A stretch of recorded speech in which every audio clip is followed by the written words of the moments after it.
Oui, naturellement, l'architecte, il est au centre des corps de métier et quand il réalise ses ouvrages. Et les plus directs, je peux rapidement dire, c'est les ingénieurs de travaux techniques qui assurent la conformité technique de l'exécution du projet. En général, l'architecte, lui, il s'occupe de la conformité architecturale. Il veut que son œuvre soit réalisée comme il a conçu jusqu'au bout.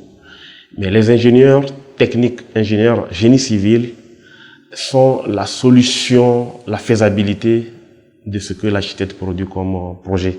Donc, ils sont en interface l'un par rapport à l'autre, avec des discussions controversées pour aboutir. En dehors de ça, parce que bon, là, ça c'est ce qui est direct, les ingénieurs. En dehors de ça, il y a beaucoup de corps de métier avec lesquels travaillent les architectes.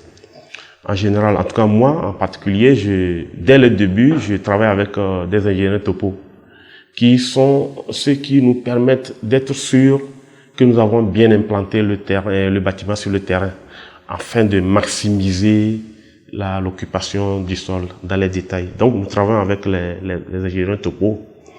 Et de plus en plus, il y a de la spécialisation dans ce métier-là.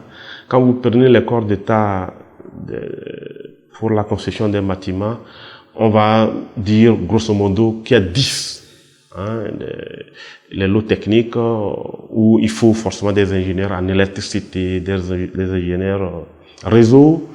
Il y a aussi même parfois de l'architecture intérieure où la menuiserie est un corps d'état avec lequel il faut beaucoup discuter pour que les finitions au niveau des panotages, des portes soient bien réalisées.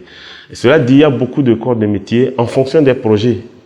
Si vous faites une boîte de nuit, il faut travailler avec des ingénieurs son qui vont maximiser la gestion du son dans la boîte ou même dans une salle de conférence ou un auditorium. Donc voilà, les corps de métier augmentent au fur et à mesure en fonction du projet par rapport auquel vous travaillez.